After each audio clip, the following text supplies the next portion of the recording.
this is Steven Adler.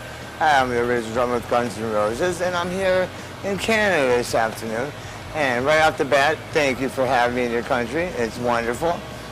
This is our veggie selection. I'm going to have to go with some kind of bean. And of course, we got the peppers over here. We always like that. It's always a good thing. Nothing like good, fresh ice. Need the ice. Very pretty. Back in Guns N' Roses' heyday, if you guys were to finish like a killer show and you go backstage and like this was laid out for you guys, it would be all over the wall. And I'm not on the floor, but wall. We have nice fresh pita here. You can't go wrong with the fresh pita. Oh look at the hummus. I'm going for pita. Wash your hands and feet. I'm eating.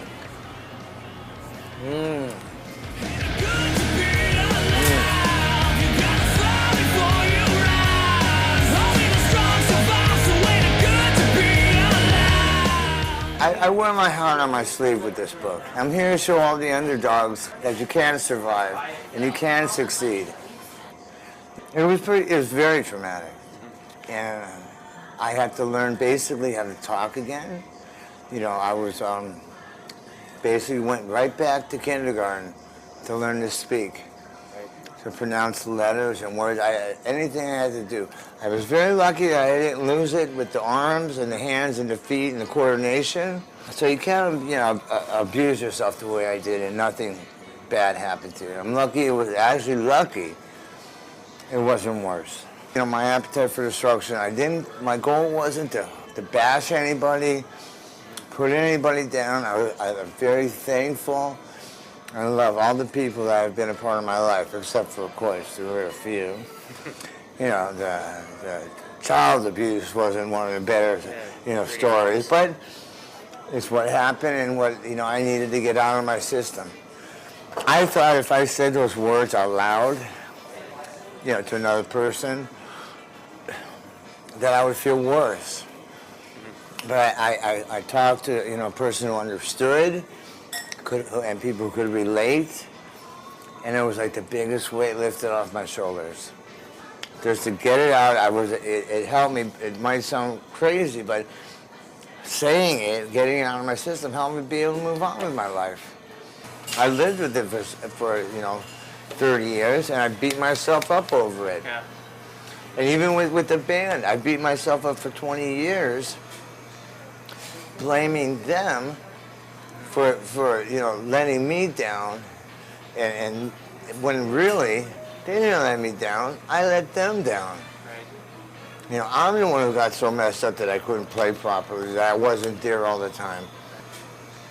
Well, I'm hoping that Axl and the guys read my book, and especially Axl, because hopefully he'll read it and he'll see what a special thing we really do have. And as long as the five of us are alive, we can do it again. But I mean, that it's so rare and so hard to get 4 or 5 guys in one room that know what each other's going to do before they're going to do it.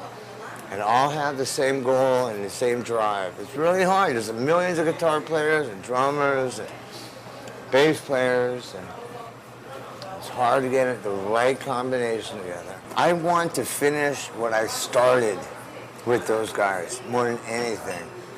That would be a big step in moving on with my life too. And I just want to finish what I started with those jackasses. If we can record a record, that would be fabulous. But just to be able to tour with them, just to be, a part of their lives. I want to be a part of their lives, and I want them to be a part of mine. I'm still playing my music. I'm still touring, but that's a special thing. Like I said, it's so rare for something so special to happen. And everybody, every musician strives to get that. The negative things, that if I did write any negative things, if he doesn't know he did them, and then he's got to start thinking, getting his memory together. But it's nothing, it's nothing that isn't and wasn't rock and roll. There's no way. I couldn't go back there. me and Alex, I broke a cymbal a couple nights back, and we were selling it at the merch table. And this guy came up and he said, "How much for the cymbal?" We said, $100. So he pulled out a big thing of coke, big cocaine like that. And I looked at it and I said, "Nah, I want the $100. I don't want that. That's a bad evening right there."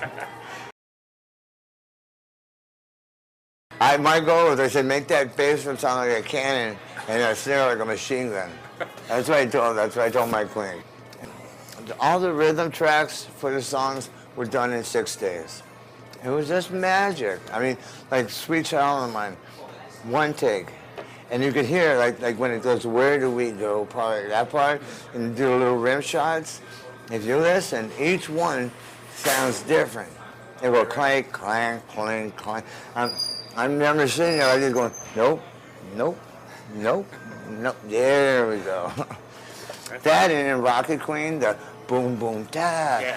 The very last boom, boom. I forget to go boom, boom, ta. It was just live. It was just in there. It was anything goes. We just wanted, let's make this happen. But after we record, like we play it, and then we go in the listening room, in the booth, and all we kept doing was, "Oh, this is going to be the biggest record ever.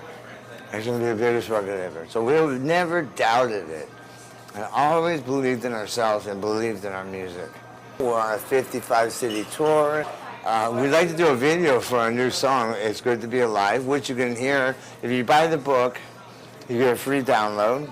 And you go to adlersappetiteonline.com. No, because I work with a bunch of great guys who are insane. Actually, no, I love you, but you're insane. Come on. There's a little bit more than me, so it's all right.